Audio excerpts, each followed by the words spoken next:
إن الحمد لله نحمده ونستعينه ونستغفره ونعوذ بالله من شرور أنفسنا ومن سيئات أعمالنا من يهده الله فلا مضل له ومن يضلل فلا هادي له وأشهد أن لا إله إلا الله وحده لا شريك له وأشهد أن محمدا عبده ورسوله يا أيها الذين آمنوا اتقوا الله حق تقاته ولا تموتن إلا وأنتم مسلمون يا أيها الناس اتقوا ربكم الذي خلقكم من نفس واحدة وخلق منها زوجها وبث منهما رجالا كثيرا ونساء واتقوا الله الذي تساءلون به والأرحام إن الله كان عليكم رقيبا يا أيها الذين آمنوا اتقوا الله وقولوا قولا سديدا يصلح لكم أعمالكم ويغفر لكم ذنوبكم ومن يطع الله ورسوله فقد فاز فوزا عظيما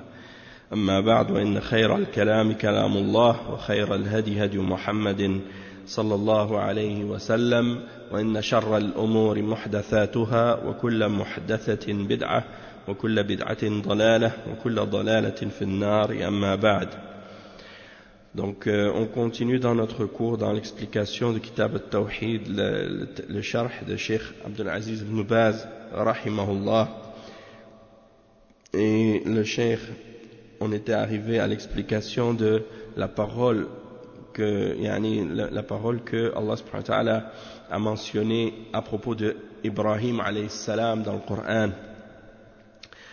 lorsqu'il a invoqué Allah subhanahu wa ta'ala pour lui demander de l'écarter lui ainsi que ses enfants de l'adoration des idoles.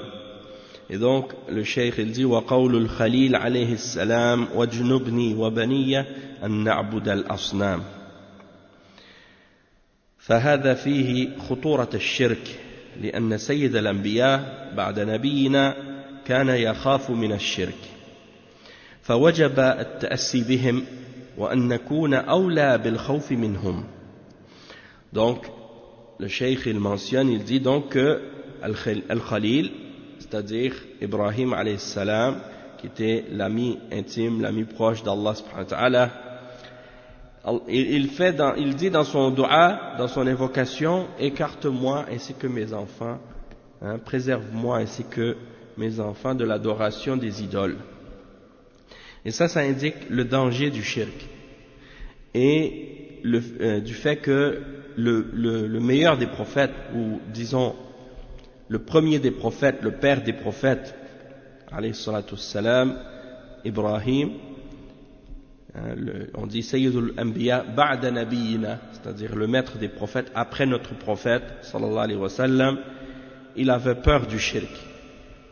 Ibrahim alayhi salam, il avait peur du shirk.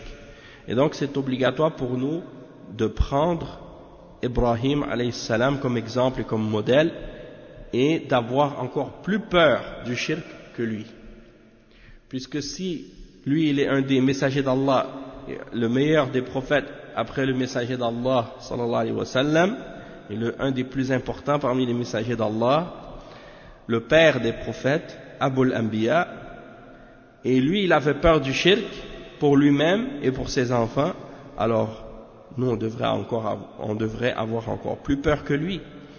Et il dit Ujnubni wa baniya an na'bud al-asnam. Le cheikh il explique la signification du mot asnam. Le mot asnam c'est le pluriel du mot sanam. Asnam c'est le pluriel du mot sanam. Al-asnam huwa ma nahat ala هو ما نحت على أو نحت على صورة كصورة إنسان أو حيوان. Le mot asnam, c'est le pluriel du mot sanam, et ça signifie tout ce qui a été sculpté à l'image d'un être humain ou d'un animal. Donc ça c'est ce qu'on appelle as-sanam. Et des fois on entend le terme awthan aussi. Al-asnam wal-awthan. C'est quoi la différence entre les deux? Eh bien, en réalité, la différence, c'est que al-asnam, c'est ce qui est sculpté selon une forme humaine ou animale, tandis que al-awthan, c'est plus général. C'est-à-dire, ça peut être des objets ou des choses qui n'ont pas nécessairement une forme ou qui n'ont pas nécessairement été sculptées, comme par exemple ceux qui adorent un arbre, ou ceux qui adorent un rocher, ou ceux qui adorent une pierre, ou ceux qui adorent d'autres choses comme ça, de cette façon, des choses qui ne sont pas nécessairement sous forme animale ou humaine. Ça on appelle awthan. Et dernièrement, justement hier, je lisais ça, ou je voyais ça sur internet, des frères ont diffusé le fait que par exemple il y avait quelque part, je ne sais pas si c'est pas loin de Makka ou dans les alentours de Makka, il y avait un endroit où les gens allaient, et puis il y avait à cet endroit-là un arbre que les gens adoraient en dehors d'Allah. Ils allaient pour chercher la baraka auprès de cet arbre. Ils l'embrassaient, ils le caressaient, ils le touchaient, pensant que cet arbre était béni. Et alhamdoulilah, les autorités en Arabie Saoudite ont amené des comment on appelle ça, des bulldozers, oui c'est ça, pour détruire cet arbre, pour que justement les gens cessent de faire le shirk et les bid'a auprès de cette chose-là. Donc ça c'est une des choses qui est ordonnée aux responsables musulmans et aux dirigeants musulmans lorsque les gens font du shirk. Et ils suivent dans ça l'exemple du prophète sallallahu alayhi wa sallam et des sahaba, puisque on a vu que à l'époque de Omar ibn al-Khattab radiyallahu anhu, il a ordonné que l'arbre de Al-Aqaba, à l'endroit où les Sahaba ont donné Al-Bay'a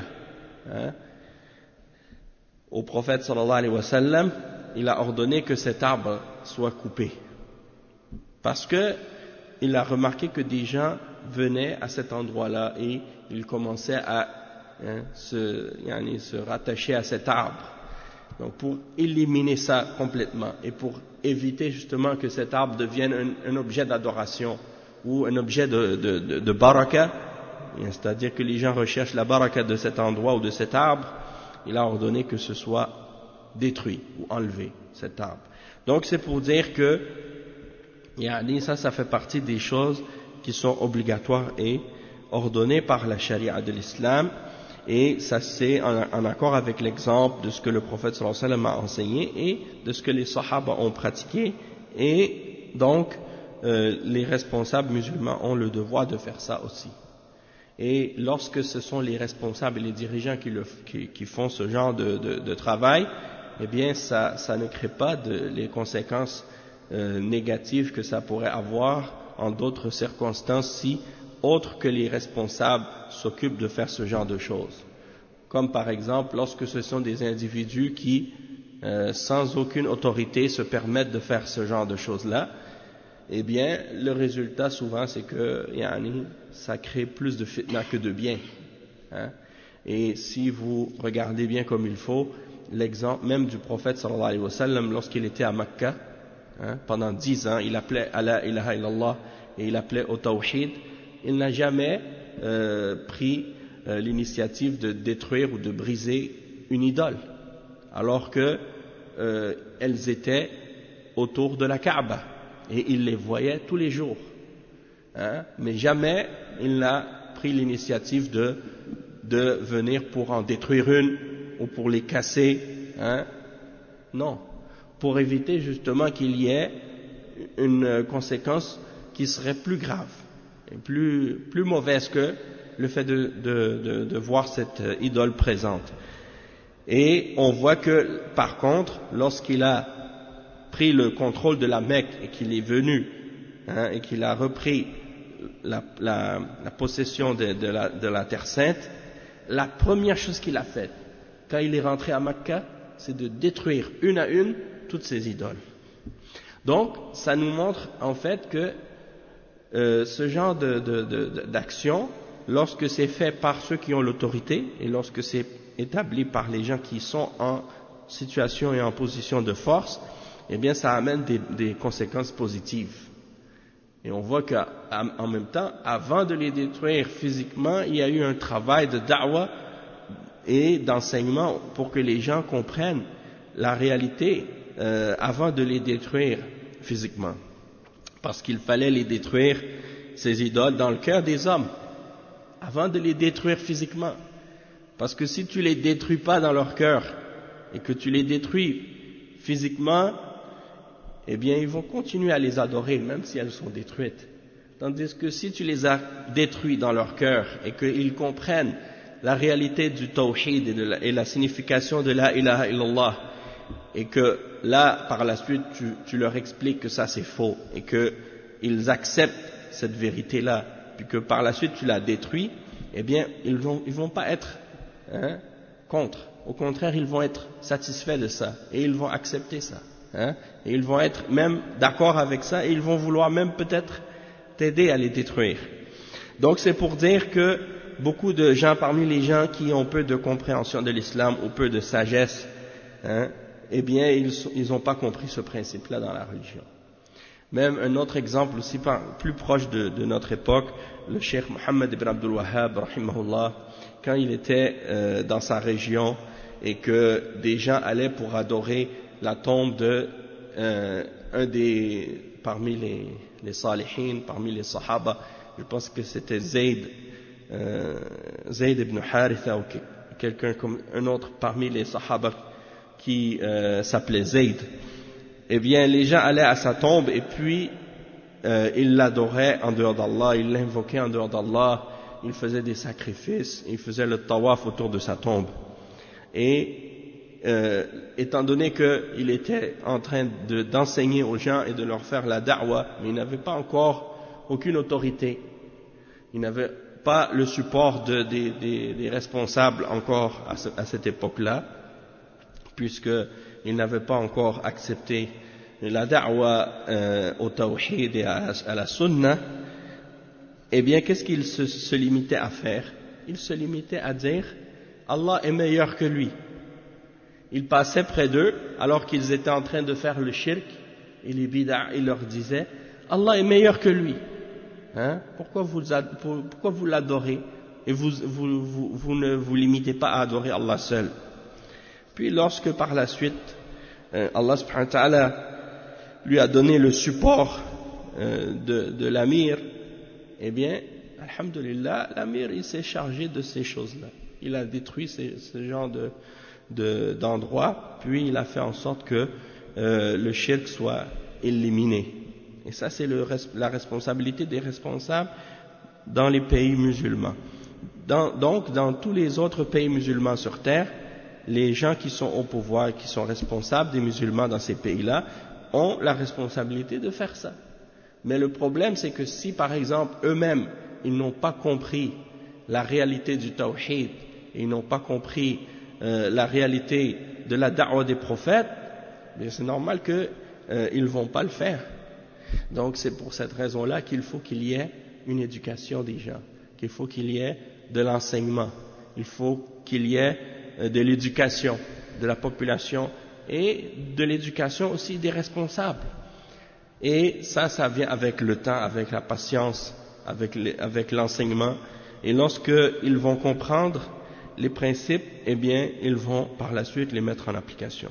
Mais ceux qui ont essayé, comme je disais tout à l'heure, de le faire par eux-mêmes, sans revenir aux autorités, eh bien, le résultat, c'est que au lieu de les détruire puis que ça reste détruit, eh bien, eux, ils ont détruit ces choses-là et les responsables, les autorités sont venus les rebâtir. Et ils sont venus les rebâtir plus grands encore qu'ils étaient la première fois. Donc, il y avait un mal qui était présent, ils ont voulu le changer sans comprendre, sans sagesse, et ils ont ramené un mal plus grand encore à cause de ça. Donc, ça nous montre l'importance de suivre les principes de l'islam, de la charia, et de ne pas vouloir sauter les étapes et de ne pas vouloir passer par-dessus les principes. Donc le cheikh il a ensuite mentionné, il dit wal mushrikuna kanu aqsaman minhum man ya'budu al-asnam wa minhum man ya'budu ghayra al-asnam كالشجر والبحر والشمس والقمر فكلهم يجمعهم صرف العبادة لغير الله عز وجل ويطلق على الصنم وثن. Donc le cheikh il explique que les mushrikoun, ceux qui font le shirk avec Allah, ils sont dans différentes catégories. C'est-à-dire que ce ne sont pas tous les mushrikoun qui adorent la même chose. Donc ça veut dire qu'il ne faut pas penser que les mushrikoun c'est uniquement ceux qui prient à une idole. Puis que si quelqu'un prie à un prophète, il n'est pas un mushrik. Il y a des gens qui ont cette notion-là. Que le mushrik, c'est seulement celui qui prie à une idole, à une statue. Tandis que celui qui prie à un prophète, ou à un ange, ou à un djinn, ou à un être humain, un cheikh ou un wali, que ça c'est pas un mushrik. Pourquoi? Parce qu'il n'adore pas une idole. Mais ça c'est une idole aussi, même si c'est pas une statue, mais c'est une idole vivante. C'est une idole humaine. Donc, le fait de les adorer et de leur offrir une forme quelconque d'adoration, ça fait de la personne qui le fait un mushrik. Il devient mushrik en le faisant. Comme par exemple, tu vois par exemple des chrétiens, ils prient à Jésus, ils prient à Marie, ils prient à des saints, ils prient à des images, ils prient à des croix, ils prient à des statues. Ça c'est du shirk. Même si il prie à Jésus, tu dis mais Jésus c'est un prophète d'Allah, donc le fait de prier à un prophète, ça c'est correct, ou bien plutôt c'est pas du shirk. Eh bien oui, c'est du shirk, même si c'est un prophète. Même si quelqu'un par exemple, il se dit musulman et puis il prie au prophète Mohammed sallallahu alayhi wa sallam dans ses du'as, il demande au prophète Ya Rasulallah, if'al kada, ansurna, arithna, kada. Même si c'est le prophète sallallahu alayhi wa sallam, même si c'est pas une idole ou une statue, c'est quand même du shirk. Pourquoi? Parce que tu demandes à quelqu'un d'autre que Allah subhanahu wa ta'ala al-Khaliq. Donc, les mushrikoun sont de différentes catégories. Il y en a parmi eux qui adorent des idoles et il y en a d'autres qui adorent d'autres choses que les idoles. Comme par exemple le soleil, la mer. Il y a des gens qui adorent la mer, l'océan. Ils prient, ils pensent que la mer elle est une divinité. Ils l'adorent en dehors d'Allah. Et ils font des sacrifices pour la mer et des offrandes à la mer. Par exemple, ils disent, si on va partir en bateau, on ne veut pas que nos bateaux coulent ou des choses comme ça, pour pas qu'il y ait des tempêtes, ils font des sacrifices et puis ils mettent ça dans l'eau pour que la mer soit pas agitée ou pour qu'il n'y ait pas des tempêtes. Toutes sortes de choses comme ça. Il y en a qui adorent le soleil, il y en a qui adorent la lune, il y en a qui font des sacrifices même pour les astres. À l'époque même, ils sacrifiaient, même certains mouchriquins, ils tuaient même des êtres humains pour leurs idoles. Ils sacrifiaient des êtres humains vivants, ils les égorgeaient pour les idoles, pour le soleil, pour la lune. Même il y en a qui tuaient même des bébés, des enfants, pour leurs idoles. Et ça, Allah il le mentionne à propos des mouchriquins dans le Coran, que le shaitan leur a embelli même le fait de tuer leurs propres enfants. Et ça, c'est là où le shirk amène les mouchriquins à faire ce genre de choses-là, au nom du shirk et au nom de leur religion qui a été falsifiée. Tandis que, donc, on voit que Ibrahim alayhi salam, qui est le père des prophètes, lorsque Allah subhanahu wa ta'ala lui a ordonné de sacrifier son fils, il ne l'a pas laissé faire. Il l'a mis à l'épreuve, il l'a testé pour voir sa sincérité. Mais lorsqu'il a vu qu'il était déterminé à obéir à Allah, il ne l'a pas laissé faire. Ça prouve qu'il n'y a pas dans l'islam de sacrifice humain. Et dans la religion d'Allah, il n'y a pas de sacrifice humain. Dans la religion des prophètes et dans la religion d'Abraham, il n'y a pas ce genre de choses-là. Après, le cheikh il dit que donc le fait tous ces gens qui adorent toutes ces différentes choses-là, ils sont réunis dans dans le fait d'offrir à autre que à Allah une forme quelconque d'adoration, hein, et donc c'est pour ça on peut dire que tout ce qu'ils adorent, même si c'est pas une idole, hein, ça rentre dans al-awthan, ça rentre dans des choses qui sont adorées en dehors d'Allah subhanahu wa ta'ala, peu importe leur forme. Il dit wa fil hadith. Donc après il y a un hadith qui est mentionné, qui est le hadith dans lequel le prophète sallallahu alayhi wa sallam a dit أخوف ما أخاف عليكم الشرك الأصغر فسئل عنه فقال الرياء.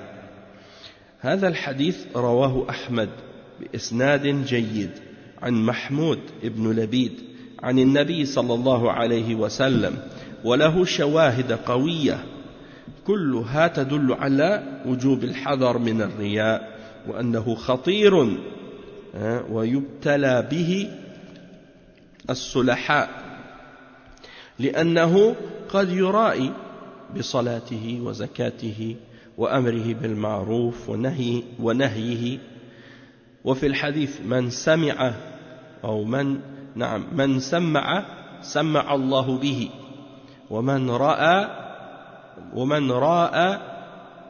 الله به. وتمام الحديث أن الله يقول للمرائين يوم القيامة اذهبوا إلى ما كنتم تراءون في الدنيا فانظروا هل تجدون عندهم من جزاء. والرياء مصدر راء يرائي. وفي الحديث يقول الله أنا أغنى الشركاء عن الشرك من عمل عملا أشرك فيه معي غيري تركته وشركه. رواه مسلم. فيجب على الإنسان أن يخلص لله وحده. Donc le cheikh il mentionne ensuite un hadith qu'on a mentionné. On a dit que c'est le hadith dans lequel le prophète sallallahu alayhi wa sallam a dit la chose que je crains le plus pour vous, parmi les choses que je crains pour vous, celle que je crains le plus, c'est le shirk mineur, le shirk al-asghar. Et on a posé la question au messager d'Allah, qu'est-ce que c'est le shirk al-asghar? Et il a répondu en disant ar-riya. Ar-riya en français c'est l'ostentation. L'ostentation, c'est-à-dire le fait de faire quelque chose dans le but de se faire voir et de se montrer, hein, pour obtenir de la part des autres de la glorification pour le bien qu'on fait, des choses qu'on fait dans la religion. Et ça, c'est quelque chose qui annule la valeur de nos œuvres. Et ça, c'est-à-dire que la personne qui est ostentatoire ou qui a de l'ostentation dans ses actions ou du riya dans ses actions, Allah ne va pas le récompenser pour qu'est-ce qu'il a fait. Et on va mentionner par la suite un hadith qui indique ça. Donc le cheikh il mentionne également que donc ce hadith est rapporté par l'imam Ahmad avec une chaîne de transmission qui est bonne selon Muhammad ibn Labid, que le prophète, selon le prophète sallallahu alayhi wa sallam ou d'après le prophète sallallahu alayhi wa sallam. Et il y a beaucoup d'autres narrations qui viennent renforcer cette narration-là, et toutes ces narrations indiquent l'obligation pour le musulman de prendre garde et de faire attention à l'ostentation, à riya, et que ça c'est quelque chose de dangereux, et que lorsque quelqu'un est éprouvé par ça, même s'il est pieux, même s'il est une personne qui est pieuse et qui est religieux, hein, une personne religieuse, elle peut être, disons, touchée par ce mal-là et affectée par ce genre de choses. Donc, c'est-à-dire que c'est pas quelque chose qui touche, c'est-à-dire, c'est pas le fait que quelqu'un soit religieux, il n'est pas à l'épreuve ou il n'est pas épargné ou protégé de tomber dans le riya. Hein? Donc, même s'il est pieux, même s'il est une personne pieuse et religieuse, il peut être affecté par l'ostentation et avoir la tentation de vouloir se faire voir en faisant du bien. Et donc, le cheikh il explique, il dit que quelqu'un par exemple qui fait sa salat, il peut avoir du riya dans sa salat, dans le sens qu'il souhaite que les gens remarquent comment il fait sa prière. avec dévotion, avec concentration, ou bien avec, là, par exemple, il veut montrer comment il prie une prière longue, ou des choses comme ça. Ou bien sa zakat. Il peut avoir du riya dans la zakat. Il peut avoir du riya dans le fait qu'il ordonne aux autres de faire le bien, ou qu'il interdit aux autres de faire le mal. Donc, en apparence, tu le vois, par exemple, il ordonne le bien aux gens, mais il le fait pas pour Allah. Il le fait pour juste que les gens voient, disent, oh, regarde, lui, il n'a pas peur, il ordonne le bien. Ou bien, il interdit le mal à quelqu'un. C'est pas pour Allah qu'il le fait, c'est pour juste que les gens disent, ah, regarde, lui, il n'a pas peur. Il dit aux autres, qu'est-ce qui est haram? Ah, ça c'est haram, pourquoi tu fais ça? Et en réalité, dans son cœur, il n'est pas sincère. Mais ça, c'est Allah seul qui le sait. Parce que Ar-Riya, c'est dans le cœur. Donc, on peut pas, nous, en regardant la personne, savoir est-ce qu'il a du Riya ou non. Ça ressemble plus à qu'est-ce que Allah subhanahu wa ta'ala il a mentionné dans le Coran, al-man. Et Allah subhanahu wa ta'ala dit dans le Coran à ce sujet-là, Ya ayyuhalladhina amanu la tubtilu sadaqatikum bil manni wal adha kalladhi yunfiqu malahu ri'a an-nas wa la yu'minu billahi wal yawmil akhir. Fait que ça là, en réalité, ça peut même rentrer aussi dans le riya. Parce que Allah subhanahu wa ta'ala dit dans le verset, oh, vous qui avez cru, ne rendez pas vaines vos œuvres en faisant al-man ou al-adha. Et al-man, c'est quoi? C'est à chaque fois que tu fais un bien à quelqu'un, tu lui renotes. Tu lui renotes le bien que tu lui as fait en disant... tu sais, je t'ai fait ça, je t'ai aidé, je t'ai donné ça, je t'ai donné ça, je t'ai donné ça à chaque fois. Donc ça c'est mauvais. Wal adha, le fait de faire du tort aux gens et de nuire aux gens en agissant de cette manière-là.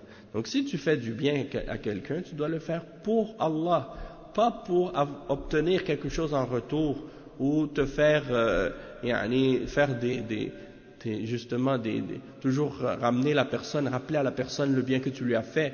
Pourquoi tu fais ça, Surtout quand la personne elle veut quelque chose en retour ou elle espère quelque chose d'autre, elle vient vers toi et dit est-ce que tu peux me prêter par exemple telle somme d'argent?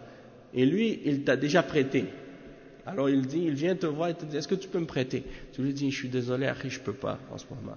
Il dit oh mais moi je t'ai prêté quand tu avais besoin, pourquoi là tu me prêtes pas? Est-ce que quand tu m'as prêté pour que je te prête après, ou tu m'as prêté pour Allah subhanahu wa ta'ala? Donc ça c'est un exemple aussi. Et donc c'est pour ça que quand tu fais quelque chose, c'est certain qu'il ne faut pas qu'il y ait dans ton action d'autres intentions en arrière. Il faut vraiment que ce soit uniquement pour Allah subhanahu wa ta'ala. Non. Comme le prophète sallallahu alayhi wa sallam il a dit dans le hadith man ra'a minkum munkaran falyughayyirhu biyadihi fa in lam yastati' fa bilisanihi fa in lam yastati' fa biqalbihi wa dhalika ad'afu al-iman. Donc c'est-à-dire que celui qui voit un mal, il doit le changer. C'est sa responsabilité, c'est son devoir de le changer. Mais s'il n'est pas capable de le changer par la main, alors qu'il le change par la langue. S'il n'est pas capable de le changer par la langue, qu'il le change par le cœur, et ça c'est le plus bas niveau de la foi. Parce que quand on fait l'amr bil ma'ruf wa nahyu 'anil munkar, et quand on corrige quelqu'un ou quand on lui fait le rappel, le but c'est qu'est-ce que nous on doit, pour quelle raison on le fait? En premier, ça doit être uniquement pour Allah. C'est-à-dire, ça dépend en fait. Premièrement, c'est sûr que lorsque tu fais le rappel à la personne, de le faire, comme j'ai dit, premièrement avec une intention sincère pour Allah, puis aussi parce que tu veux du bien pour cette personne. Deuxièmement, de le faire avec sagesse, c'est-à-dire trouver le bon moment et la bonne façon de lui faire passer le message. Pas de le dire comme ça devant tout le monde, en public, puis que tu lui fais ça. Il va peut-être se sentir mal ou se sentir humilié ou C'est mieux de le faire en privé, comme ça il ne va pas avoir le shaitan qui va rentrer dans son cœur, puis l'orgueil du fait que tu lui rappelles ce genre de choses publiquement. Aussi, le fait de le faire avec science, c'est-à-dire de connaître les preuves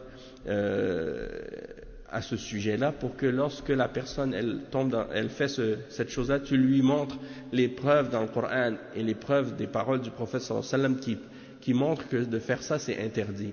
Donc la personne après elle va avoir plus de facilité à admettre la vérité parce que tu lui donnes tous les arguments et les preuves pour supporter ta nasiha. Donc la personne elle va réfléchir encore plus à ce qu'elle fait, et si tu connais même des explications des ulama de ces preuves-là dans le Coran, dans les paroles des ulama au sujet de ces versets, de ces hadiths, et que tu rajoutes ça à l'explication, là ça va être encore plus solide dans la façon de convaincre la personne, et la douceur aussi, de le faire avec douceur, ça fait partie des conditions aussi pour ordonner le bien et interdire le mal à quelqu'un. Puis, en ce qui concerne par la suite l'acceptation de la personne ou le résultat qu'on cherche à obtenir, c'est ce que nous, on aimerait et on souhaiterait que la personne, elle accepte notre conseil, puis qu'elle change et qu'elle cesse de faire ce qui est mal. Mais le résultat, il n'est pas entre nos mains à nous. C'est-à-dire que si la personne accepte ou non, ça c'est entre les mains d'Allah seulement. Donc si la personne accepte la vérité et qu'elle a pris notre conseil, ça c'est alhamdulillah, on remercie Allah pour ça. Mais par contre, si la personne elle ne l'accepte pas, dans ce cas-là, c'est comme tu dis, entre elle et Allah, Allah il va. Maintenant nous on a bari'at dhimmatuna. Notre responsabilité, elle a été remplie. Notre devoir, il a été rempli. C'est-à-dire qu'au jour de la résurrection, la personne, elle ne pourra pas te blâmer que tu lui avais pas fait le rappel. Toi, tu as fait ton devoir. Mais, en même temps, ça dépend des cas. Des fois, c'est bien de revenir à la personne de temps en temps pour lui faire le rappel si elle continue. Mais toujours avec douceur, puis avec patience. Mais si tu vois que la personne, elle réagit d'une manière agressive, puis arrogante, puis qu'elle rejette, elle s'enfle d'orgueil, dans ce cas-là, cette personne-là, tu la laisses, puis tu lui fais le rappel, tu lui mentionnes les paroles pour qu'elle réfléchisse.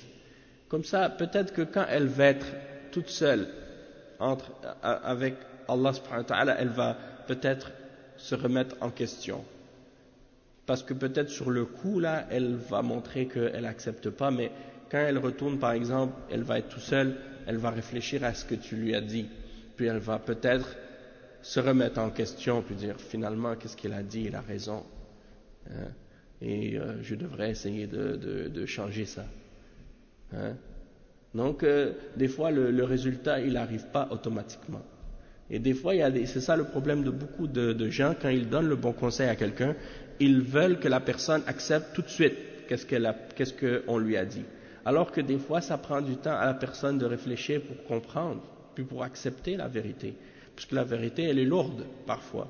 Donc, laisse à la personne le temps de réfléchir, et puis, en même temps, tu n'es pas comme Allah il t'a pas envoyé comme son ange gardien pour le suivre dans tout ce qu'il fait, puis à chaque fois qu'il fait quelque chose, tu viens puis tu lui sautes dessus. Non, mais avec douceur, avec patience, tu lui fais le rappel, tu lui dis, s'il accepte, alhamdulillah, sinon, laisse-le réfléchir un peu, puis peut-être qu'avec le temps il va revenir, puis de temps en temps, quand tu vois que l'occasion est propice, et que tu vois que ça risque d'amener peut-être du bien, puis que la personne elle est ouverte, elle écoute, alors là tu lui rappelles de temps en temps comme ça.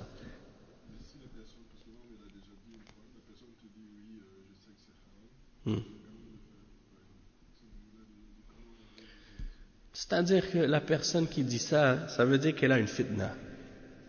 La personne, quand tu lui dis arrête de faire ça, puis qu'elle continue à le faire, puis qu'elle te dit carrément qu'elle va continuer à le faire, ça veut dire que la personne, elle a une fitna dans son cœur. Ça veut dire que cette personne-là, elle est attachée à ce péché. Et là, elle ne peut pas s'en détacher. Alors, le mieux que tu peux faire pour ce genre de personne, c'est de faire des doigts pour elle. De demander à Allah subhanahu wa ta'ala de purifier son cœur et de la guérir de cette fitna. Parce que quand quelqu'un il est à ce point-là, ça veut dire que c'est devenu une passion pour lui ou pour elle et qu'elle peut plus s'en détacher. C'est comme à quelqu'un tu lui dis arrête de fumer. Est-ce que tu penses que tu lui dis d'arrêter de fumer tout de suite, il va prendre ses cigarettes, il va les jeter? Non, ça c'est une grosse fitna pour les gens parce que ils sont attachés à ça, ils sont même parfois ils ont développé une dépendance à la cigarette. Donc ça devient comme une drogue pour eux.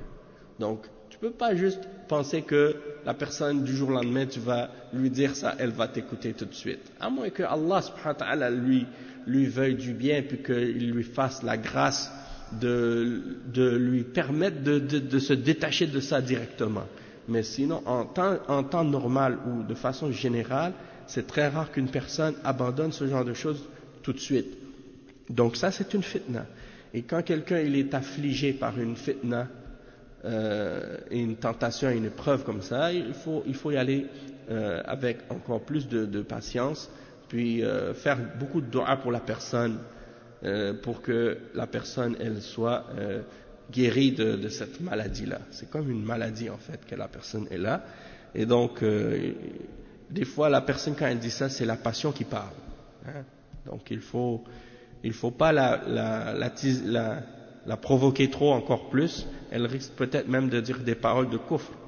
Hein? Ce genre de personnes-là, c'est A'udhu billah, c'est vrai. Des fois, ces genres de personnes, tu les pousses plus et tu les pousses trop. Après, ils vont même peut-être dire des paroles de kufr.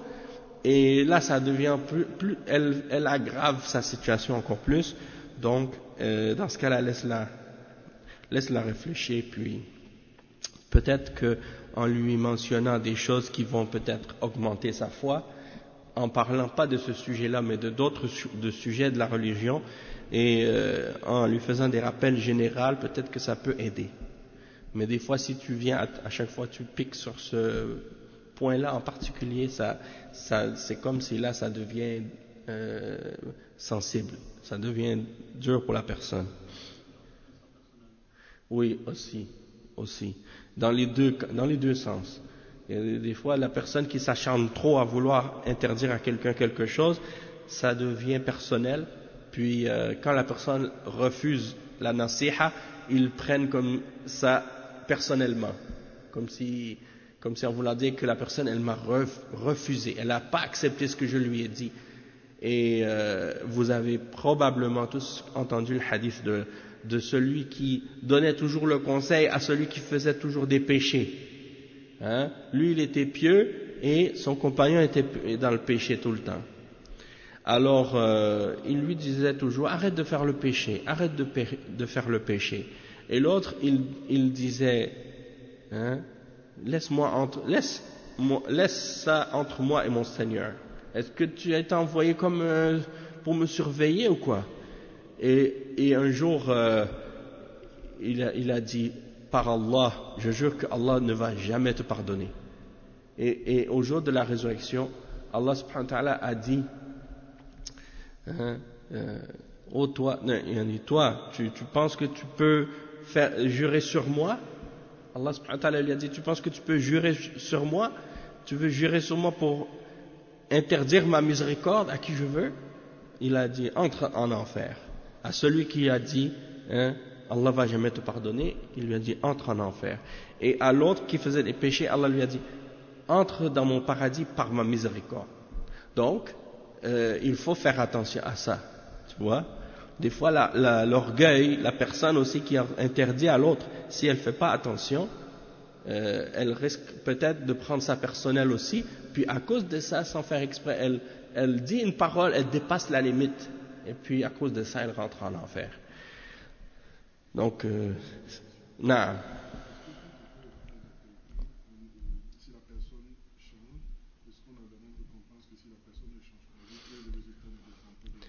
Non. Non. Bon, comme par exemple, comme tu dis, si tu ordonnes le bien, interdis le mal, la personne elle accepte pas, le résultat c'est pas entre tes mains. Mais si la personne accepte ton conseil et qu'elle suit le bien à cause de toi, eh ben là tu auras la même récompense qu'elle, hein, dans le bien. Parce que le prophète sallallahu alayhi wa sallam, il dit Ad-dallu ala al-khair kafa'ilihi. Celui qui indique à quelqu'un une chose, eh bien c'est comme s'il l'avait fait lui-même. Et dans l'autre hadith aussi, il a dit Man da'a ila huda kana lahu min al-ajr مثل من عمله مثل من عمل به ولا ينقص ذلك من أجورهم شيئا. Donc celui qui appelle à une guidance, et il aura la récompense de celui qui l'a suivi dans cette guidance-là, sans diminuer rien de la récompense de leur récompense à eux. Donc ça veut dire que tu appelles à du bien, tu auras la récompense. Toutefois, si tu appelles à du mal, et que les gens t'écoutent dans le mal, et te suivent dans le mal, tu auras le même péché qu'eux dans ce cas-là. D'accord?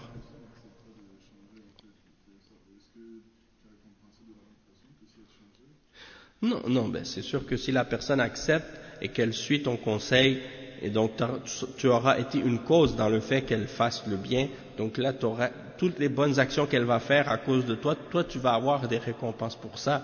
Mais si elle ne suit pas ton conseil, dans ce cas-là, tu auras tu auras la récompense de lui avoir ordonné le bien ou de lui avoir interdit le mal, mais tu n'auras pas la récompense de l'avoir suivi ton conseil. D'accord? Mais tout ça, ça revient à la grâce d'Allah subhanahu wa ta'ala. C'est-à-dire que si Allah subhanahu wa ta'ala, il permet que quelqu'un soit guidé par ta main ou par ta cause, c'est par la grâce d'Allah subhanahu wa ta'ala. Et c'est pour ça que le prophète sallallahu alayhi wa sallam, il a dit dans le hadith, c'est quoi, laissez-moi me rappeler, c'est dit وأن يهدي الله بك رجلا واحدا خير لك من حمر النعم. Le hadith qui dit que si Allah subhanahu wa ta'ala il guide une personne par ta cause, eh bien c'est meilleur pour toi que les chameaux rouges. Et les chameaux rouges c'était la plus grande richesse des Arabes à l'époque. Et dans une autre narration, ça dit خير لك من الدنيا وما فيها. C'est-à-dire c'est meilleur pour toi que la dunya et tout ce qu'il y a dedans. Donc des fois les gens ils réalisent pas la grandeur du bien qu'il y a dans le fait d'appeler les autres au bien et de les inviter au bien. Et ça c'est triste à notre époque. Par exemple, je te donne un exemple. Aujourd'hui, si quelqu'un au travail ou quelqu'un dehors, il t'invite à aller boire un verre ou à aller, je sais pas moi, faire quelque chose qui est haram. Ça c'est quelque chose pour eux, c'est normal. C'est pas grave. Même les gens ils vont même pas se fâcher pour ça. Pourtant dans certains, oui, exact. Pour certains même c'est bien vu. Toutefois si tu vas inviter quelqu'un, dire viens à la mosquée avec moi, on va prier. Peut-être les gens ils vont s'énerver, ils vont se fâcher comme pourquoi tu veux me contraindre? Pourquoi tu veux m'imposer? Hein? Comme si alors que tu lui as seulement fait la suggestion et lui il prend ça comme si là maintenant tu veux le forcer ou tu veux lui ordonner de faire quelque chose. Alors que ça c'est pour son bien et c'est un bien pour lui. Donc on est à une époque comme ça malheureusement où le fait d'appeler au mal c'est comme si c'était normal, puis le fait d'appeler au bien c'est devenu mal même, hein? C'est devenu mal.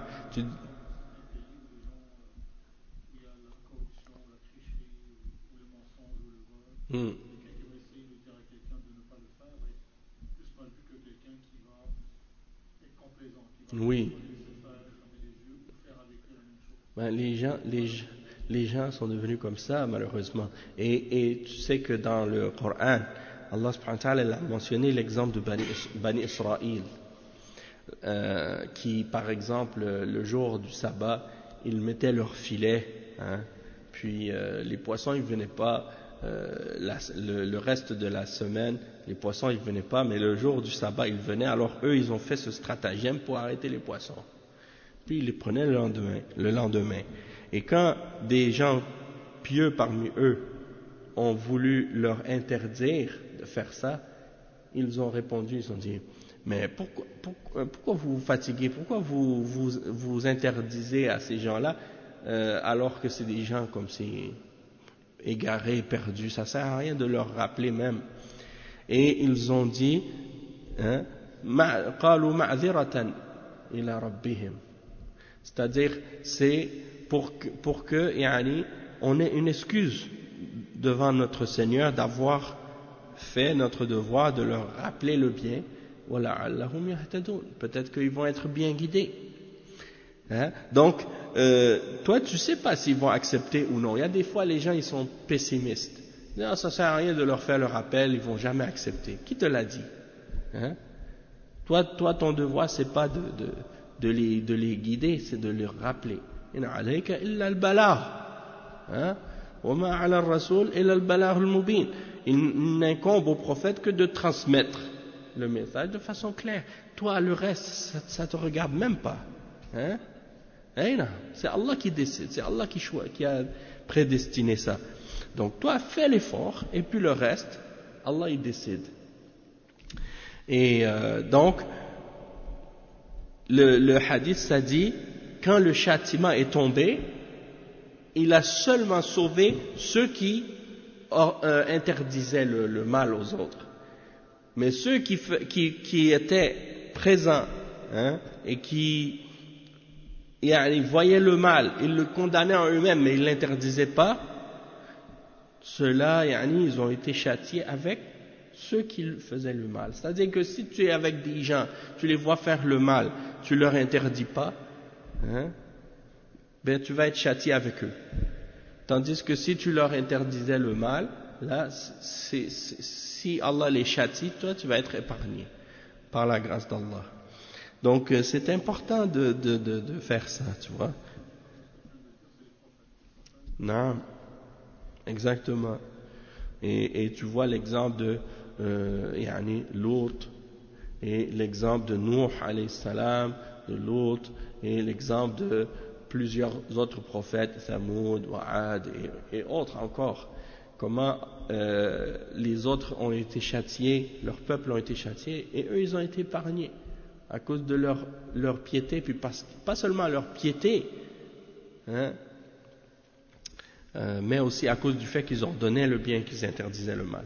Et ittaqu fitnatan la tusibanna alladhina zalamu minkum khassa. C'est ça le verset.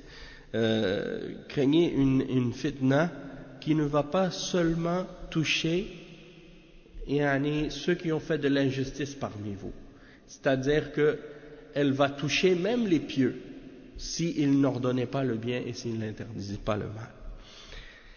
Donc tout ça, pour revenir au sujet de notre cours en ce qui concerne Ar-Riya, le prophète sallallahu alayhi wa sallam, il a dit, celui qui veut se faire entendre quand il ordonne le bien ou quand il interdit le mal ou quand il parle de religion ou quand il fait la khutbah ou quand il donne un dars, il veut se faire entendre, pas pour Allah, pour que les gens disent, ah lui il parle bien, il explique bien et des choses comme ça, hein? Allah va le faire entendre. En voulant dire, Allah va le faire entendre, mais il ne va pas avoir de récompense. Et celui qui veut se faire voir, Allah va le faire voir, hein? Mais il ne va pas avoir de récompense pour le bien qu'il fait. Et le hadith, la suite de l'autre hadith, ça dit que Allah subhanahu wa ta'ala, il va dire à ceux qui faisaient le riya, c'est-à-dire qui agissaient par ostentation, au jour de la résurrection, allez vers ceux pour qui vous vous montriez dans la vie d'ici-bas, et regardez si vous allez trouver auprès d'eux une récompense quelconque. Hein? Vous allez aller vers eux, ils vont pas pouvoir vous récompenser. Donc, ça veut dire que si tu veux la récompense pour tes œuvres, eh bien, essaie de faire en sorte que dans tes œuvres, il n'y ait aucune forme de riya, pour que ton action soit uniquement pour Allah. hein, subhanahu wa ta'ala. Et dans l'autre hadith, le prophète sallallahu alayhi wa sallam, il mentionne la parole d'Allah dans le hadith al-Qudsi, dans lequel Allah subhanahu wa ta'ala dit je suis celui qui n'a pas besoin du tout de partenaire. Je suis celui qui se passe complètement d'associé et de partenaire. Hein? Et donc il dit celui qui fait une action et dans cette action-là il fait une association avec moi, dans cette action-là il associe avec moi, il fait du shirk dans cette action-là, il associe autre que moi dans cette action, eh bien je le laisse lui ainsi que ceux avec quoi il m'a associé. C'est-à-dire que tu as fait du shirk avec Allah en faisant riya. Tu voulais te faire voir de telle personne ou de telle personne pendant que tu faisais ton action. Eh bien Allah il va te laisser avec la personne pour qui tu faisais l'action en question, en voulant dire moi je veux pas de cette action-là, va voir la personne pour qui tu faisais cet acte. Moi je veux pas te récompenser, je veux rien savoir de cet acte-là, je veux pas l'accepter. Et donc c'est pour ça que le musulman il doit purifier son œuvre pour Allah seul. Également le hadith suivant عن ابن مسعود رضي الله عنه أن رسول الله صلى الله عليه وسلم قال من مات وهو يدعو من دون الله ندا دخل النار. Et la traduction de ce hadith, qui est un hadith qui est rapporté par Al-Bukhari, Abdullah ibn Mas'ud radiyallahu anhu, il dit le messager d'Allah sallallahu alayhi wa sallam a dit celui qui meurt alors qu'il invoque un égal en dehors d'Allah entrera en enfer. Hein? Donc la personne elle invoque quelque chose en dehors d'Allah. En l'invoquant en dehors d'Allah, il l'a déclaré ou il en a fait un égal à Allah dans l'adoration. Hein? Un nid. Et le cheikh il explique un nid. Il dit niddan ay shabihan wa nadhiran yad'uhu ma'a Allah wa yastaghithu bihi fahuwa mukhalladun fi an-nar. وفي رواية قال ابن مسعود وقلت ومن مات وهو لا يدعو من دون الله ندا دخل الجنة أي من مات على التوحيد دخل الجنة. فاتخاذ الأنداد من أسباب دخول النار. ومعنى اتخاذ الأنداد تشريك غير الله معه في العبادة من الصالحين والأنبياء أو شجرا أو حجرا. Donc un nid en arabe ça veut dire un semblable, un égal, hein? Et tu l'invoques avec Allah, tu l'appelles au secours, hein? Avec Allah subhanahu wa ta'ala. Donc celui qui fait ça il est éternellement en enfer. Et dans une autre narration Ibn Mas'ud radiyallahu anhu il a dit et celui qui meurt, hein? celui qui meurt alors qu'il n'invoque personne en dehors d'Allah, hein? Il n'évoque personne d'égal ou de semblable avec Allah, il entrera au paradis. C'est-à-dire celui qui meurt sur le tawhid, il va rentrer au paradis. Et donc ça c'est la preuve que le fait de prendre des égaux ou des semblables et de les associer, hein, de leur offrir de l'adoration en dehors d'Allah, ça c'est une des causes pour faire que quelqu'un entre en enfer. Et le sens de les prendre pour des égaux, c'est-à-dire de les associer ou d'associer autre que Allah avec lui dans l'adoration, parmi les hommes pieux, parmi les prophètes, ou les arbres, ou les pierres. Et le dernier hadith qui est mentionné ici, wali Muslim, an Jabir, marfu'an, man laqiya Allah la yushriku bihi shay'an dakhala al-jannah wa man laqiyahu yushriku bihi shay'an dakhala an-nar. وفيه خطورة الشرك ووجوب الخوف منه وحذره. Donc le cheikh il explique que premièrement le hadith qu'est-ce qu'il signifie? C'est un hadith qui est rapporté par Muslim selon Jabir, dans lequel le prophète sallallahu alayhi wa sallam a dit celui qui rencontre Allah sans avoir fait de shirk en associant quelque chose avec lui entrera au paradis. et celui qui rencontre Allah en ayant fait le shirk, en lui associant quelque chose, entrera en enfer. Donc ça c'est les significations du hadith, et il dit que ça indique le danger du shirk et l'obligation pour nous d'en avoir peur et de faire attention à ne pas commettre quoi que ce soit du shirk.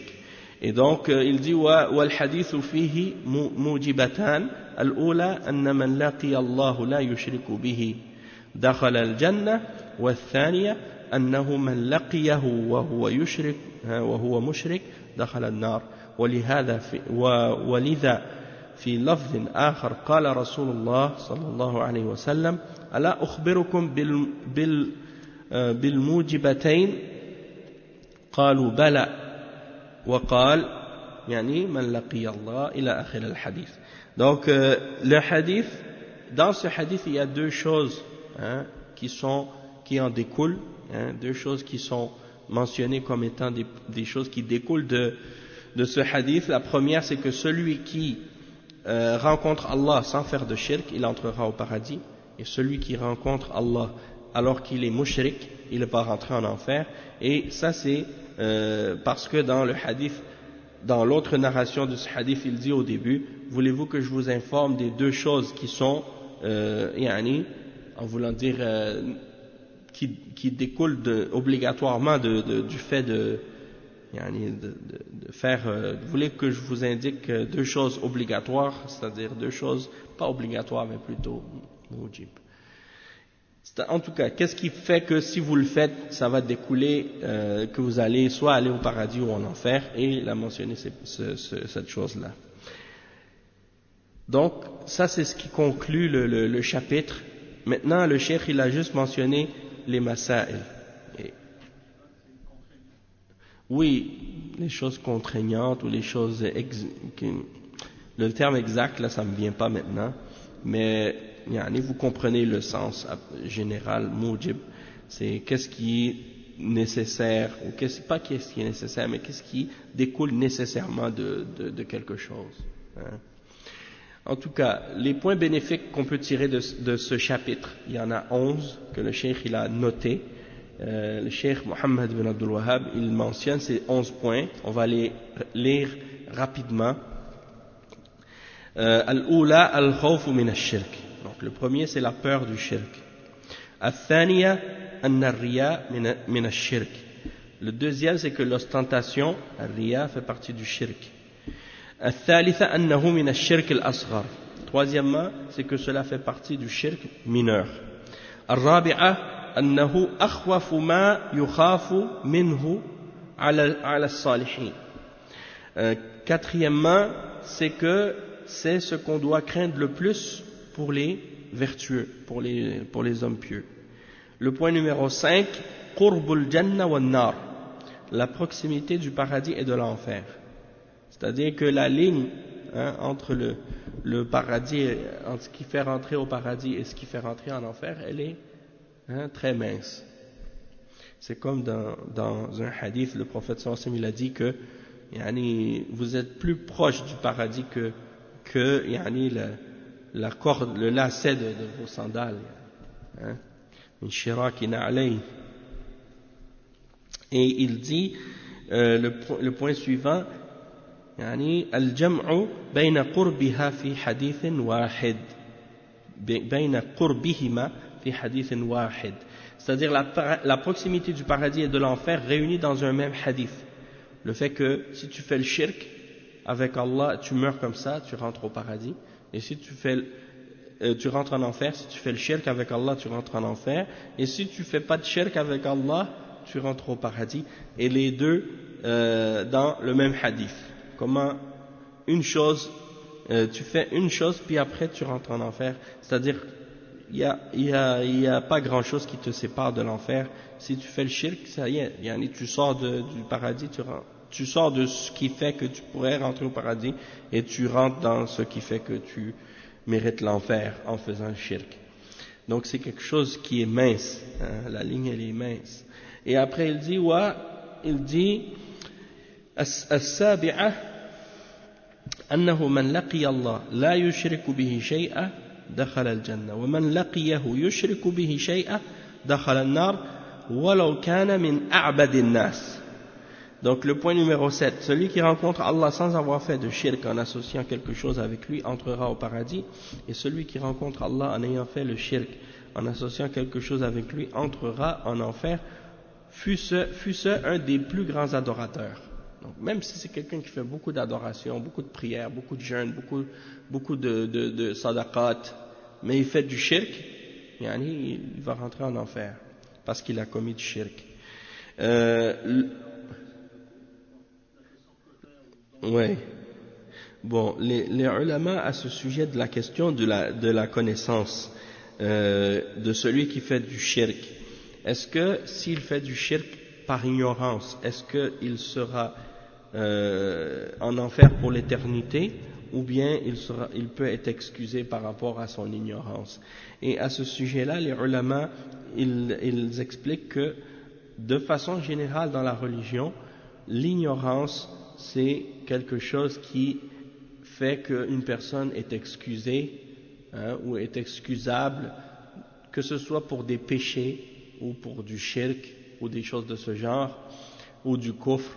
Quelqu'un peut être excusé pour son ignorance, sauf qu'ils font une distinction entre deux types de catégories de personnes, c'est-à-dire la personne qui a accès au savoir et qui ne veut pas faire aucun effort pour essayer de chercher à comprendre ou à savoir, et l'autre personne qui n'a pas accès au savoir du tout, ou bien qui n'a pas accès facilement au savoir dans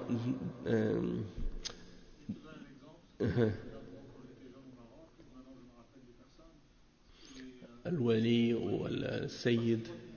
Oui, c'est ça. Exact. Donc, oui, c'est ça. Comme les ulama, ils disent, si la personne en question, elle n'a pas accès au savoir et qu'elle n'a pas connaissance de la langue, ou elle n'a pas accès aux livres, elle n'a pas accès aux ulama, et qu'elle voit autour d'elle des gens qu'elle considère comme étant des exemples ou des modèles faire la même chose, et donc par conséquent elle va penser que ça c'est des choses qui sont correctes, et bien dans ce cas-là cette personne-là est excusée de qu'est-ce qu'elle fait.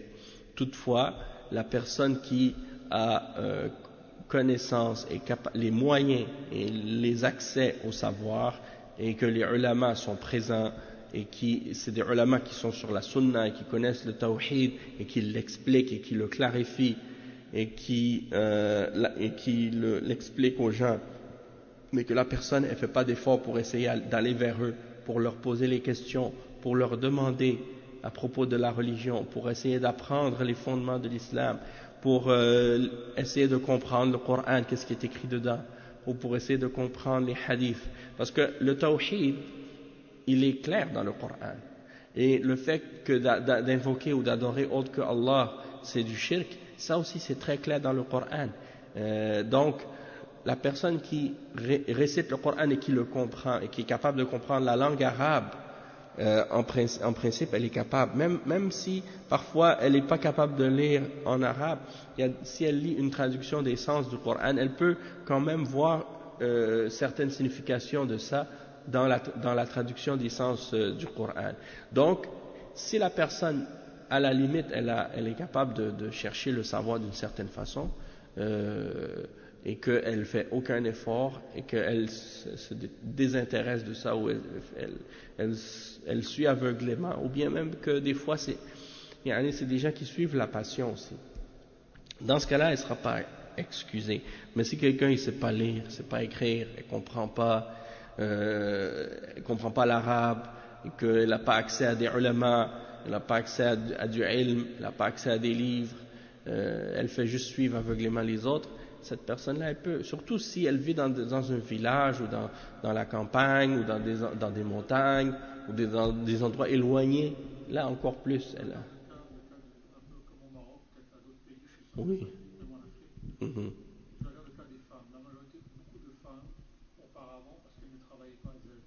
Mm.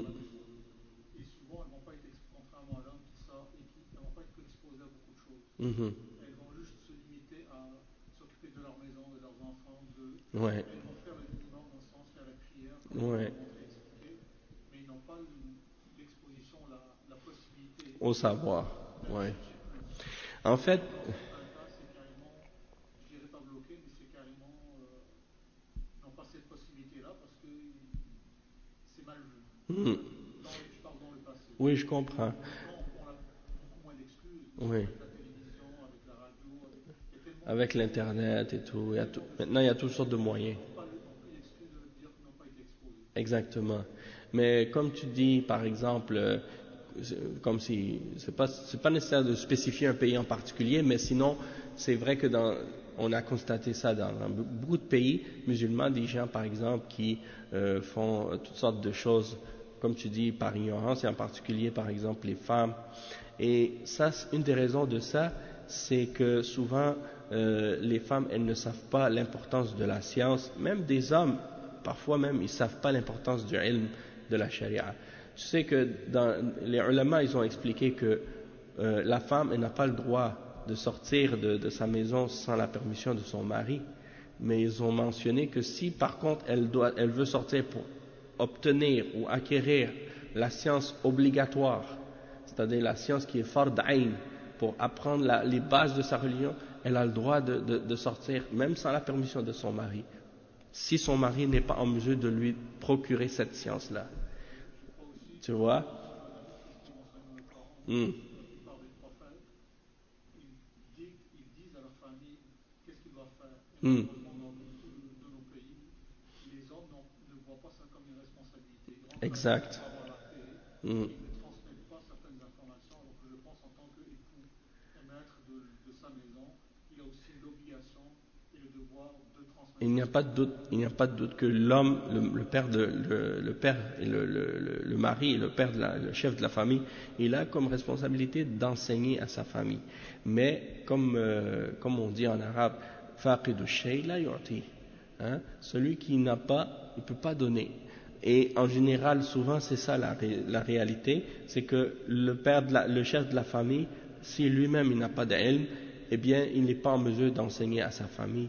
Alors, à cause de ça, il garde sa famille dans l'ignorance, et même parfois, il peut être lui-même un obstacle, quelque chose qui même empêche même les gens de sa maison et de sa famille d'acquérir du savoir, de la religion qui est obligatoire à chaque musulman. Aussi par rapport à ce que tu disais par rapport à l'ignorance des femmes, c'est pas seulement les femmes comme je disais, mais aussi mais non je sais, non je comprends, mais non je sais, j'ai constaté ça moi aussi, mais c'est-à-dire que comment je pourrais dire, Yanni, le devoir comme tu dis des hommes de leur enseigner, comme je disais, malheureusement ils le font pas. Puis aussi qu'est-ce que je voulais dire, en tout cas il y a des, comme les ulama ils mentionnent souvent dans cette question-là quand on parle de al-uzr bil-jahl, l'excuse de l'ignorance, ils disent en priorité que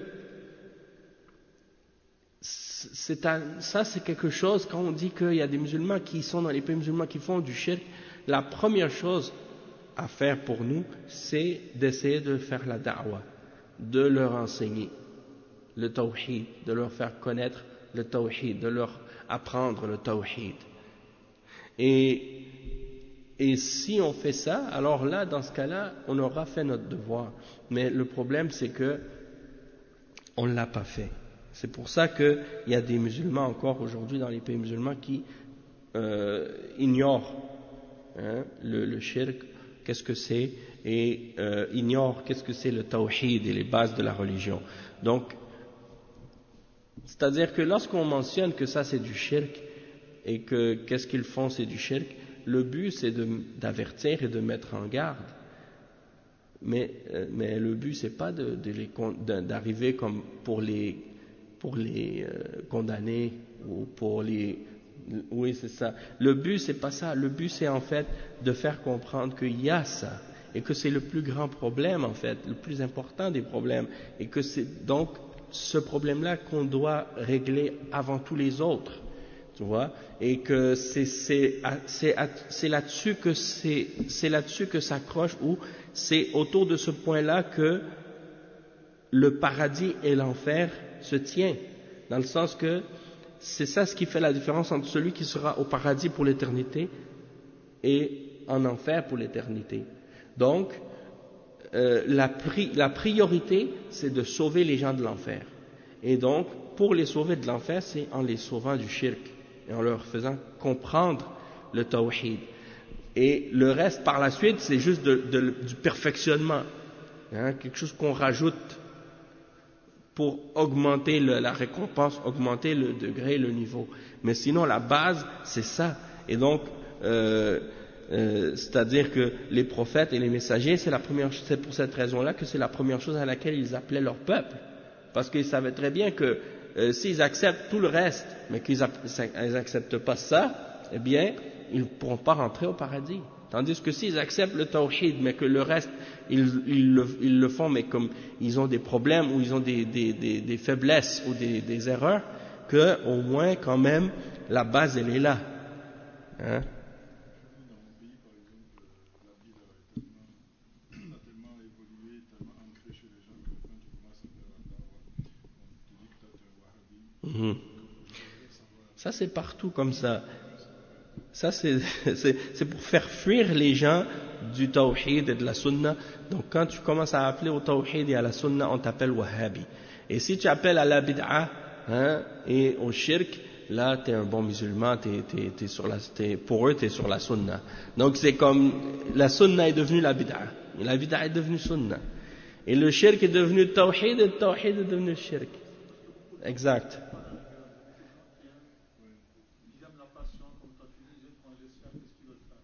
Et il y a aussi, comme le frère dit, il y a des gens qui ont des intérêts là, derrière ça.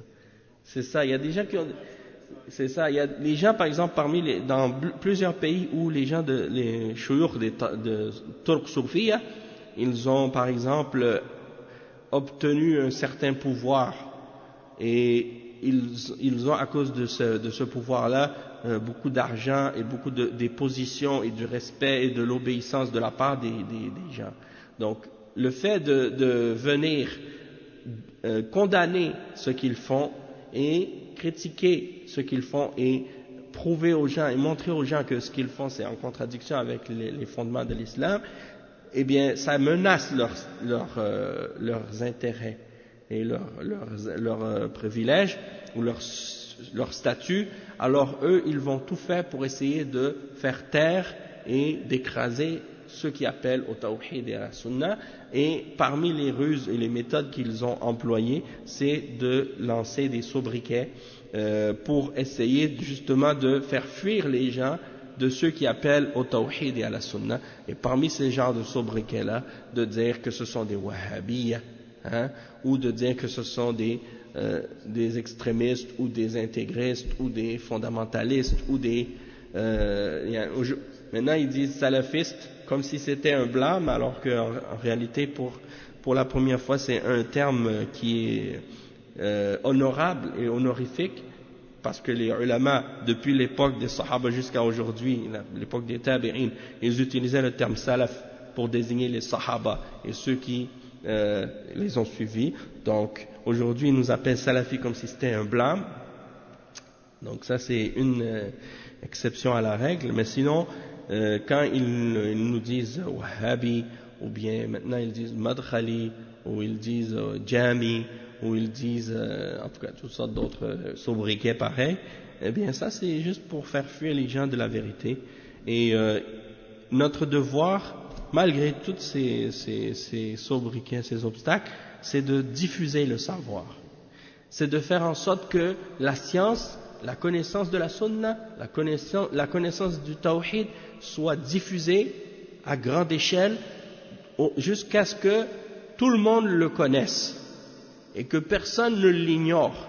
Et donc après, à force de l'entendre, les gens vont être tellement convaincus qu'ils ne pourront plus le renier. Et les gens de bid'a, les gens du mensonge et les gens de la fausseté, qui profitent de leur ignorance, ils ne pourront plus les contrôler et les éloigner du savoir par la suite, parce que les gens auront été éduqués et le savoir aura été diffusé. Hein? Donc après, ils ne pourront plus les tromper et les contrôler comme ils font maintenant. La seule chose qui fait en sorte que ces gens-là ont encore du contrôle sur les masses de musulmans dans les pays musulmans aujourd'hui, c'est l'ignorance des musulmans. Du moment que les musulmans commenceront à connaître comme il faut le tawhid et la sunna, ces gens-là ne pourront plus rien faire.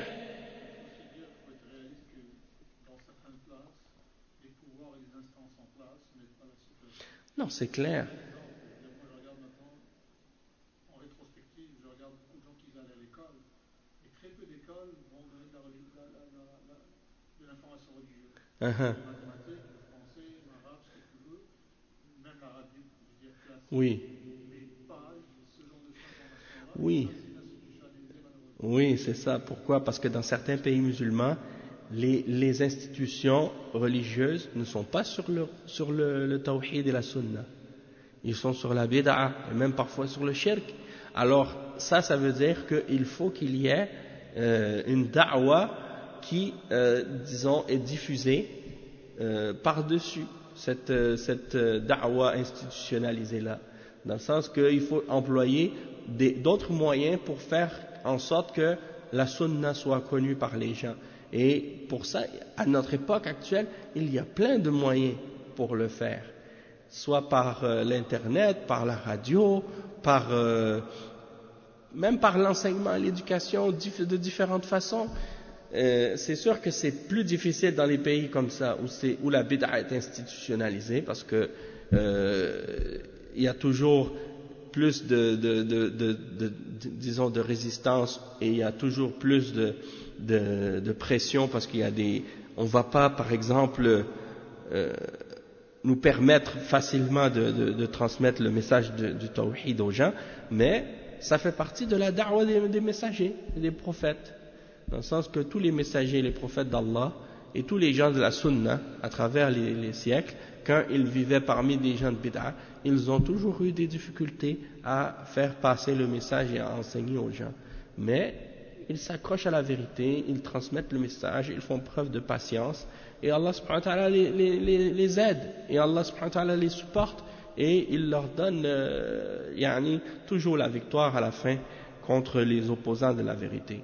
Et donc il faut juste chercher la science, faire des efforts pour apprendre plus notre religion, de manière à ce que les gens qui sont sur la sunna soient les références et il y a des pays comme par exemple, je pense à l'Algérie, où les mashaykh et les ulama et les tullab ilm salafiyin, c'est vers eux que les gens se tournent dans la religion quand ils ont une question. Les gens de la masse, les musulmans, le commun des musulmans, s'il a une fatwa, qu'il a besoin d'une fatwa, il va aller voir les ulama d'Ahl Sunnah, parce qu'il sait que c'est eux qui ont le ilm et qui ont la compréhension, et en même temps qui disent la vérité sur l'islam. Tandis que c'est ça, exactement, ils n'ont pas de position d'autorité, ou bien ils n'ont pas peut-être le feu vert de la part des autorités religieuses dans le pays, dans le sens ceux qui sont par exemple au ministère des affaires religieuses, parce que souvent beaucoup d'entre eux sont sur le tasawwuf, ou bien ils sont sur l'ash'ariyya, l'aqida al-ash'ariyya, et sur une tariqa soufiyya. Donc eux ils vont opposer le Coran et la Sunna, mais la population savent que ça c'est pas la vraie voie à suivre, mais ils savent que la vérité, l'islam, le vrai islam, c'est ceux qui sont sur la Sunna qui l'enseignent, et c'est eux qui le clarifient pour les gens. Et ils sont entre quoi et quoi? Entre quelle voie?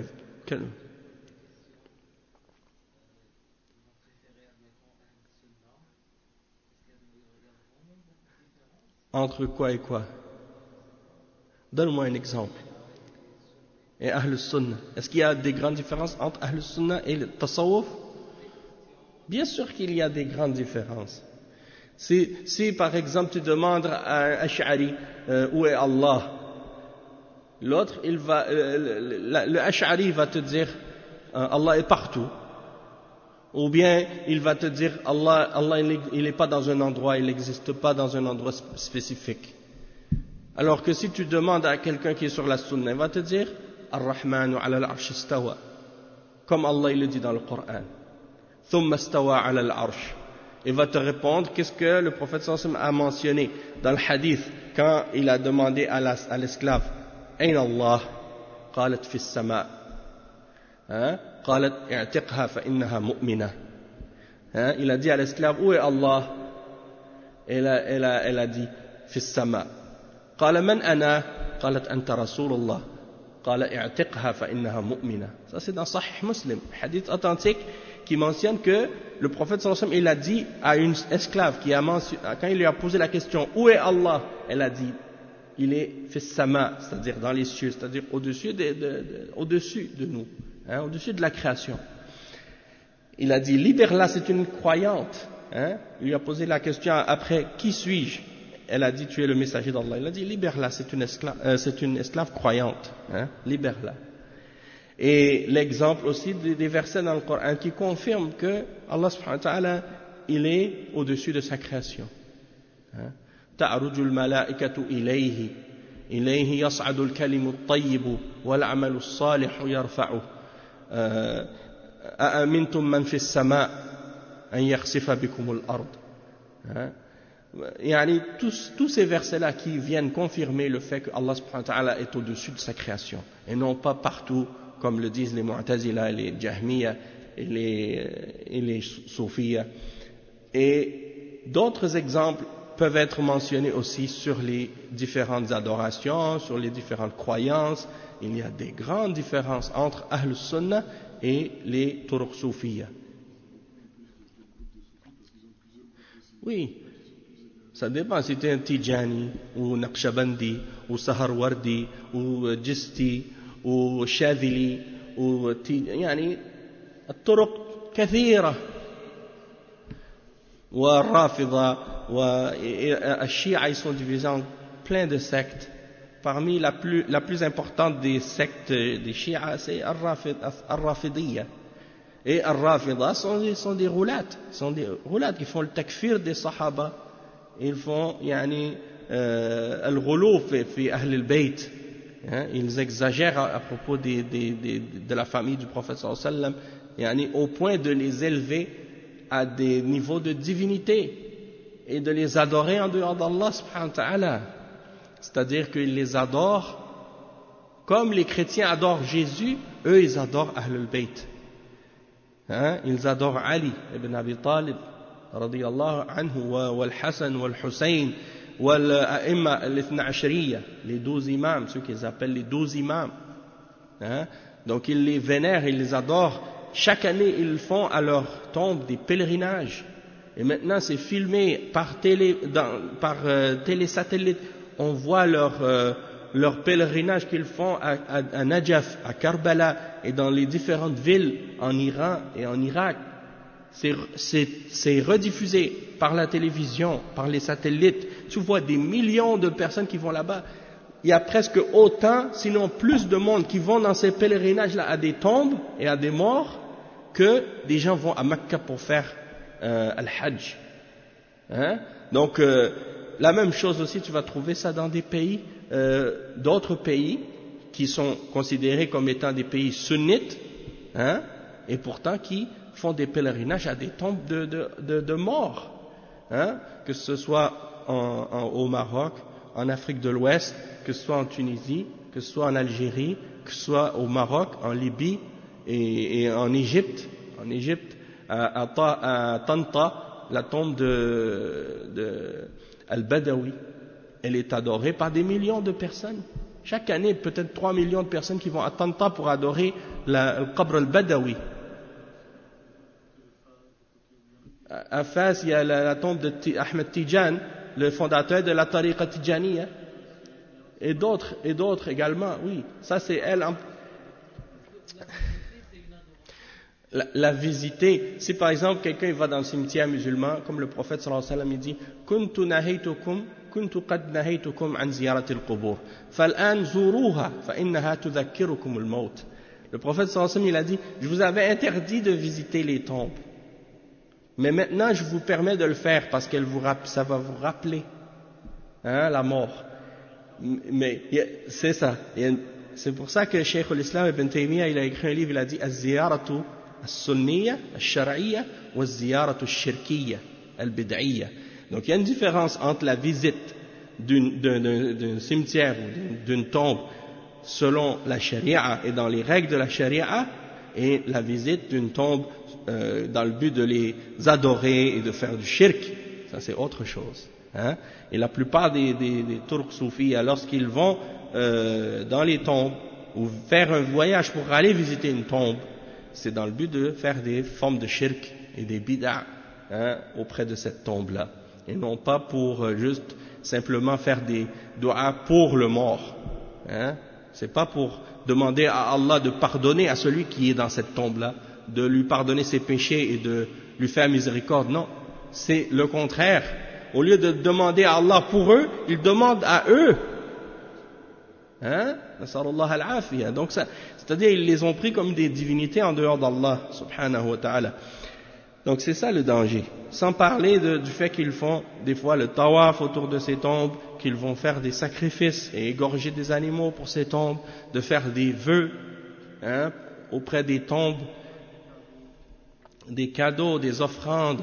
J'ai vu par exemple, j'avais acheté un livre, j'en parle souvent de ce livre-là, ça s'appelait Les pèlerinages au Maroc. Les pèlerinages au Maroc.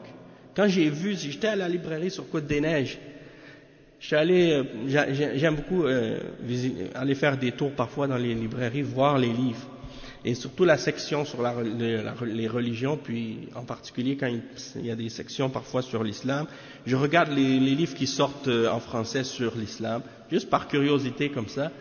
Puis là, je suis tombé sur ce livre-là, écrit par une chercheuse, une ethnologue de la Hollande. Le livre s'appelle Les pèlerinages au Maroc. Et quand j'ai lu ce livre-là, j'ai regardé en premier, j'étais curieux de voir ça, mais subhanallah, finalement j'ai vu la confirmation que tout ce que les ulama du tawhid ont expliqué et tout ce contre quoi ils ont mis en garde les musulmans, c'est des choses réelles. Alors que moi je suis un converti, à la base, je suis né dans le christianisme, dans une famille chrétienne, et je suis devenu musulman après, Allah m'a guidé à l'islam. Donc, quand je lisais des livres traduits en français sur le tawhid et qui expliquent, qui mentionnent qu'il y a des gens qui adorent des tombes, je pensais que c'était des choses qui étaient anciennes, que les gens faisaient avant, puis que ça y est, maintenant c'est fini, ça c'est ces choses-là. Non, c'est des choses qui existent actuellement dans les pays musulmans, des gens font ça. Non, ça s'empire. Donc ça diminue pas, mais ça augmente. Et même qu'il y a un hadith du prophète sallallahu alayhi wa sallam qui dit que avant la fin des temps, les gens vont recommencer à adorer les idoles dans la péninsule arabe. Donc c'est-à-dire le shirk qui va revenir encore dans la péninsule arabe. Donc ça c'est pour dire que c'est la raison pour laquelle il est toujours plus important pour nous de concentrer nos efforts de la da'wah au tawhid et de la mise en garde contre le shirk, justement pour faire en sorte que les musulmans soient protégés et épargnés de ce genre d'égarement-là et de ce grand danger-là. En fait, c'était l'innocence aussi. C'est-à-dire que les gens ne pouvaient pas penser ou... Mais c'est ça. En fait, c'est comme tu dis, les gens ne pouvaient pas penser que quelqu'un peut parler au nom de l'islam et parler de la religion et pratiquer la religion et utiliser ça pour faire le contraire ou faire des choses qui sont en contradiction avec la religion.